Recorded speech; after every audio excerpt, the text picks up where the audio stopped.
Welcome back to the WCS Challenger League. I am Wolf, and with me is Calder. This is Korea. We're broadcasting from Seoul in Gangnam Studio here, GOMTV. And we have our second Prime player now in the booth. Another Terran player. This time it is MarineKing, and he is up against a Zerg opponent. Yeah, he's going to be playing a pretty tough match coming up here.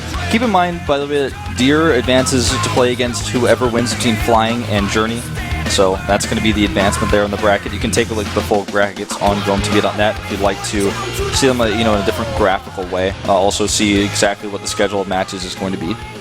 Yeah, so we have our last best of 3 of the day now, and we are going to find out if MarineKing is able to just keep it up for the Prime team here and advances to the second round, or if he will follow the example of Björn and drop down to Code B. Yeah. So the first Terran versus Zerg that we have here, and that's going to be a very interesting one. MarineKing, of course, a fan favorite.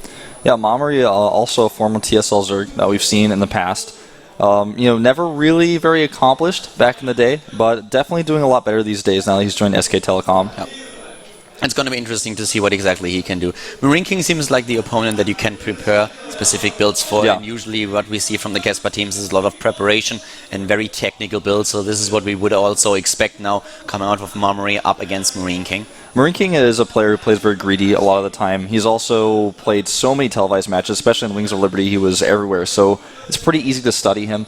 He also streams every now and then, so you can study him there as well. He had a little bit of a tough time in the last season when he was going up against Life in the 3rd round of the Challenger League, and he lost with an 0-2. Life just took him apart, and then in the up and downs, MarineKing was not really able to make it happen. So now we're having the next game coming up in just a few seconds. The first map is going to be Kill on Wastes. Kill on Wastes is a really good map. I like to see how this best of 3 is going to develop, and having Kill on Wastes as the first map is really exciting to me because it's a map that when you go to late game, things get pretty crazy. You've got all sorts of different strategies you can go for. For example, what type of composition you build is always kind of up in the air. Do you make siege tanks or not? Most people are not right now, but they are making a little bit of a comeback.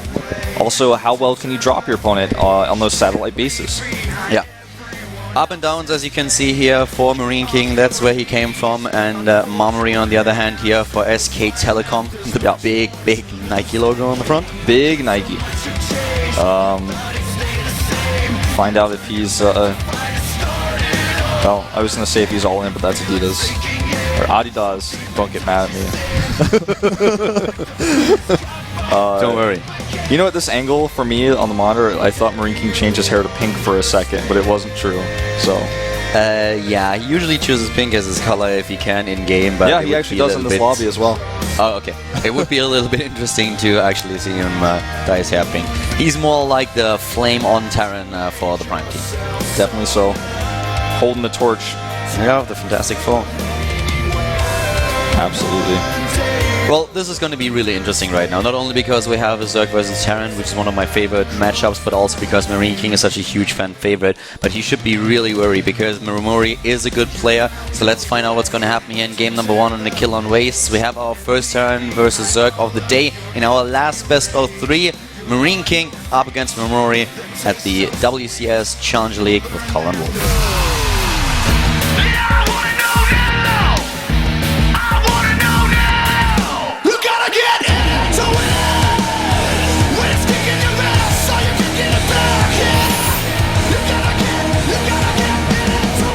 The Terran player for the Prime team, this time it is not Björn, no, this is... MarineKing Prime. Probably will CC first, if I had to guess. Yeah, I'm not quite sure if he's really going to do that on a map like a Kill on, especially when you're up against an opponent that is supposed to really prepare for you. But MarineKing is one to take a chance. He can, of course, get the CC first on the high ground, it's a little bit safer. To the bottom right, we have his opponent here on a Kill on, the Zerg player. It is SK Telecom T1 Mamuri. And Mamuri looks like he's going to go hatch first. No inkling of a pool. Going also for the drone scout. MarineKing is also a player who's known to proxy, and oftentimes MarineKing is the one player who will do a crazy strategy in game 1. Most players don't do that. They test the waters in the macro game in game 1, and then they'll go for an all-in, or MarineKing will lift his base and put it at the gold base. He's the one who does strategies like that in game 1, whereas we'd expect another type of player to do that in game 2, like we saw Bjorn do. Yeah, so we are going into this game with a hatch with the command center first, and MarineKing actually builds it on the low ground. Didn't scout. And yeah, he's just pulling a MarineKing. Yeah.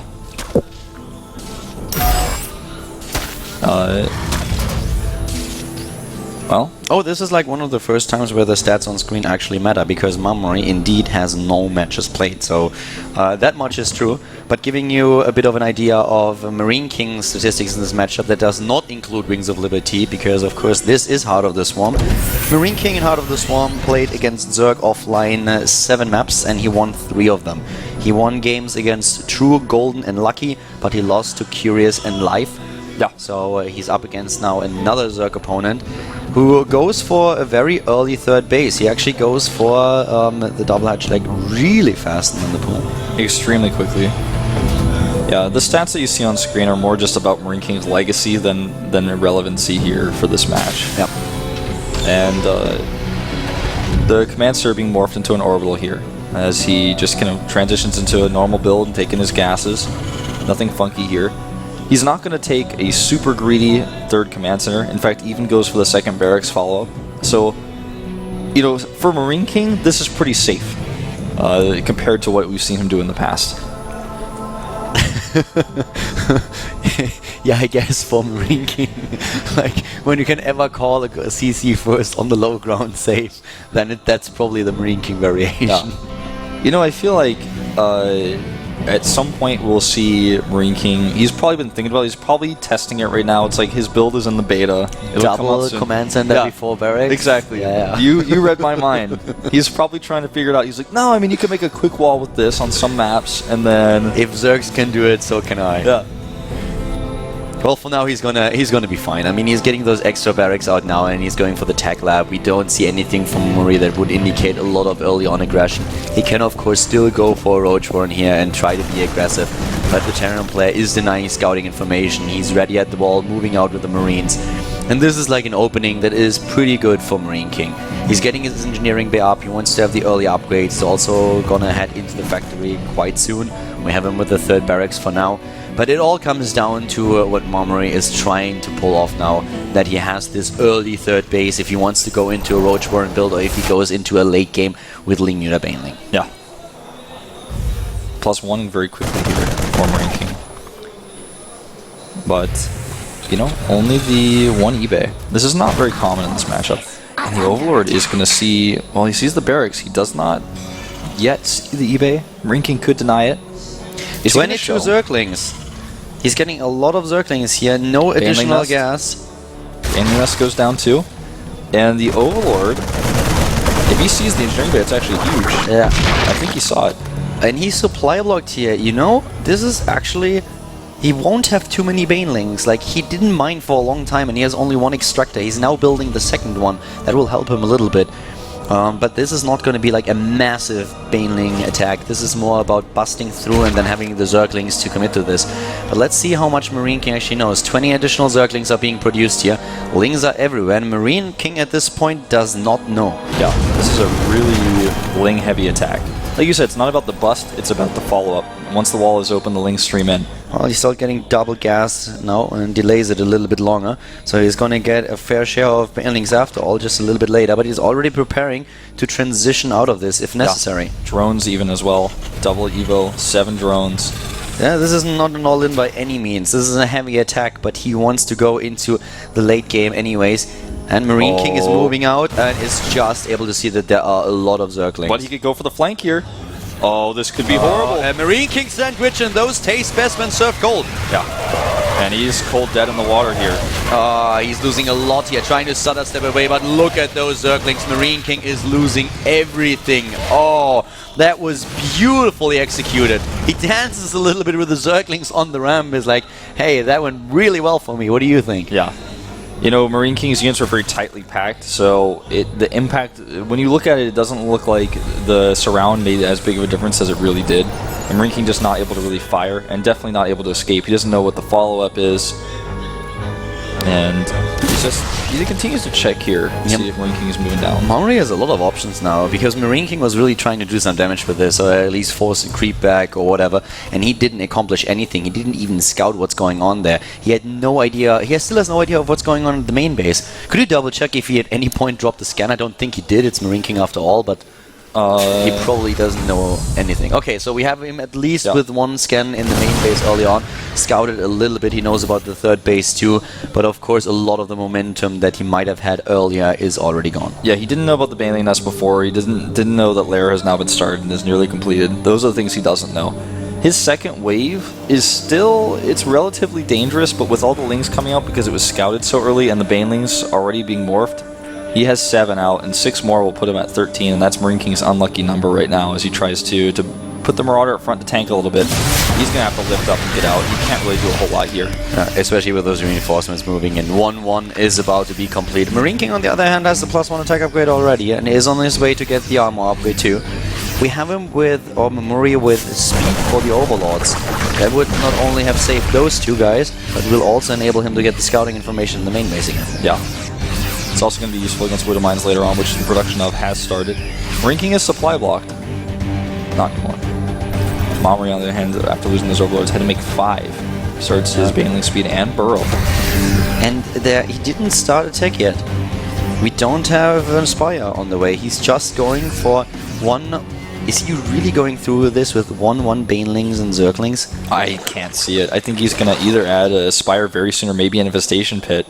Well, he's going to 2-2, and well, I guess for now it works, but he really needs some higher attack, because as the game progresses and we have additional upgrades, MarineKing's army will get stronger and stronger. The funny thing is he has the much stronger army than MarineKing right here, but because the medbag lift off, he knows he doesn't really have to surround. Well, he's going to get a few Marauders here. Better not hit any Banelings on those. And that's also one of the reasons why I'm really surprised that we don't see anything else. He wants to castle the 4th base with what he has. Here come the Widow Mines moving in, trying to get into good position. The 4th base will have to be cancelled, and there is just no tech. There's only the upgrades, but he does not go for a Spire. No cancel either. No cancel here, losing another Overlord. The Widow Mines will be taken out, but MarineKing can actually boost into the main base again if he wants to. Look at that was a huge mistake. Christmas come early for MarineKing. It's his birthday today, apparently. Gets 4 Banelings for nothing. And there comes the Spire. Very late. A 13-minute Spire. Oh! The splits. Those were not... Exactly. Those were not Foxer splits. Yeah, definitely not. So New Age MarineKing splits. We'll see... We'll see how MarineKing, though, transitions here, because you know, the next step is to just continue doing what he's doing with better upgrades. That's kind of how Terran transitions into the late game. And the creep spread for Mamuri it's okay, but it's nothing to write home about. And he doesn't even have his main connected to his natural, so... I love that. Dear Mom, my creep spread today was awesome. And she's like, no it wasn't, I watched your game, you liar. STX, Dear Mom. Well, it's the run by here is actually going to be a double-edged sword, because the Banelings he needs to. He's doing these micro back attack at home. He didn't lift those supply depots. This was awkward. When will Terran players finally just hotkey those supply depots at the front? It frustrates me so much to see something like this happen. Oh, 2-2. Well. Is he gonna finish? No, he loses the upgrades. MarineKing is on the move, and this game, he just does not lift those supply depots, not even the ones into his main base, but he has the reinforcements to make this happen. But Mamuri still has more supply. Losing his base, though, is such a big deal. Yeah, there's also a drop in the main base during this. And the biggest story is really being the 2-2 now against 1-1 upgrades, since both evolution chambers were taken out before the upgrades were done. He hasn't even remade those. He really needs to, because that is so pivotal, because when it comes down to having 3-3 before 2-2, which MarineKing may yet have if he starts that very soon, that's going to be huge. And there it is. It's going to happen. He's going to have 3-3 before 2-2. Yeah. And it looks like Mamuri is just thinking about going for an all-in here instead of transitioning, but he can't really do that. I mean, not against the force that MarineKing has. He starts 7 mutas. Yeah, he's starting Mutas now, but I just don't really see that happening. MarineKing is in such a commanding lead now, even though he's only at the same supply with the 3-3 on the tap and 2-2 done against 1-1. This puts him up into such a great position. If those Mutalisks don't surprise him and catch him off guard, it's going to be very tough for him to go through. These traps, though. The traps, on the other hand, oh my god. Oh, that's going to hurt! Oh, that pain! And there's another one that's also not seen. He may think it was scanned. Oh my god, MarineKing is shedding a tear now, a silent tear. Yeah. Could have been worse, but how? He could have hit the other ones, I mean. Those 2 banelings definitely were worth the money. Yeah. Alright, here come those missile turrets. The Mutalisks are already on the way. 1 missile turret should be able to finish, and then he can repair it. Oh, both are done. Yeah, but they're not in a position here. But here come those Marines, gonna actually sandwich or trap those mutas. And MarineKing has actually set up a trap.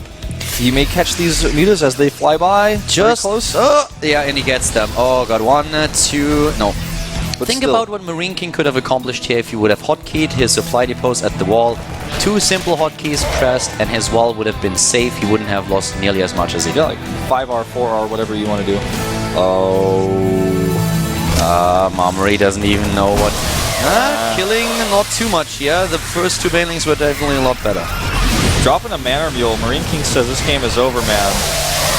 Yeah, MarineKing, he is dropping the mules here. He might be on the same supply, but he knows that his 3-3 is soon going to be done. Even with the 2-2, he's already giving Mamuri a run for his money. And here comes some Widowmine shots on the mutas, going to help him out quite a bit. Too many of those Mutalisks are already dead, and MarineKing is really in a significant lead. The 4th base is now up for Mamuri, but I don't think it's going to matter too much once those 3-3 upgrades hit. Yeah. 3-3 versus 1-1. And you know, he doesn't use the Baneling landmines, so that's mostly Marauders. I suppose he wants to wait until he gets something juicier. Oh, any mistake. There's a MarineKing Micro here. Not so much, but it's mostly Marauders, so I guess it doesn't really matter for him. You know, the Marauders don't die, the Banelings do. Yeah. That's how it is. That's certainly true. Well, at this point, we have MarineKing with 3-3. Nearly done, and there they are. Yep. 3-3 upgrades against 1-1. That should seal the deal here. Yeah, he waits a little bit longer here, but even if 2-2 finishes, it's still a huge upgrade lead. MarineKing starts to engage here. Doesn't quite have all of his army just yet, but here comes the rest. Yeah, the splits are this time a lot better. A lot of those banelings didn't accomplish too much. The reinforcements are streaming in. Mamuri starts to drop in supply. He's 10 supply behind his opponent now, and MarineKing is trying to push his way in. He has the scan, sees the high gun. No banelings. 1 is moving in, but a nice pickup by MarineKing. Boosts away a little bit too late, loses a few of the medivacs. Yeah, but he's still got this persistent push moving across the map. He needs to split against those banelings. You know, this is why siege tanks are quite useful in the same way Widowmines are useful. He just needs to make sure that the Widowmines come up with his army. He could actually unburrow those and really get a lot instead of detonating them, but he doesn't do it. Mamuri is still holding on. He's trying to defend, and he still has that 4th base. This is basically a battle of nutrition here. Oh, the Widowmine hit. Ouch, that hit hard. MarineKing is actually just struggling to finish the game. Yeah, he is. He should have, been able to take this home a long time ago, but now he has those drops going in, and with the drops he can actually do a lot. He's dropping into the main base, he's damaging his opponent at the 4th, he's taking out the Mutalisks here. Mamuri not paying attention to those at all. The MarineKing drops down again. GG! Struggling a little bit there in the end, but there with his multitasking, taking down Mamuri. The big story here really being that aggression that we had from MarineKing when Mamuri went for that run by. Mamuri could actually have done a lot more with his run into the main base, but MarineKing, this attack, taking down the natural, that was worth so much. Killed the natural. Very late Spire Tech from Mamuri in this game. Oh yeah, that was super late, 13 minutes. Yeah, I think that might have affected him, because if he had the Spire out a little bit earlier, then that attack that MarineKing went for kind of gets delayed and slowed down because he doesn't have turrets, or if he does have turrets, he still has to turn around a little bit. You get a little bit distracted. But MarineKing definitely knows that he can't take this match lightly. He saw that already. We had a great flank by Mamuri, completely encircling the army form of MarineKing and then taking him out. And Mamuri with those run-by is also doing a significant amount of damage. And you can see it on his face. He's like, okay, well, I might have lost that game, but that was close. I can take this. Yeah. I can do that. It's definitely doable. Newkirk Precinct, redevelopment precinct, I should say. MarineKing, by the way, today without the glasses. Look at that. Yeah. No rims today. No rims. Maybe he's got his contacts in. Here we go. Whirlwind. Actually, we're in Whirlwind.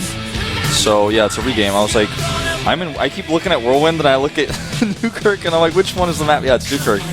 Yeah, so we're going to re-host. The wrong map was hosted, and in a second we'll be in the game. But yeah, let's see who's able to clinch out victory on map number 2. If MarineKing gets the 2-0 now, he will advance to the second round. Mamuri will go down to Code B once again. But MarineKing in the first game, he had a few shaky moments, but he was still the better player there. Yeah, absolutely. Now we're in the correct map. Newkirk Precinct, a 2-player map that's relatively small. Very good for drop play and early aggression, something that MarineKing loves so much, as we saw earlier. That was part of his opening. It was a little bit shaky because he moved out so fast. Yeah. I mean, the first game should have given him a little bit more confidence, and I think if he calms down, then he will be able to show us a different game. Because let's just face it, he won the game, but there were a lot of shaky moments there, and if he smooths those out, then I feel he's much better than Mamuri and will take his opponent down without a problem at all. But whatever happens, we're going to find out now in game number 2 on Newkirk.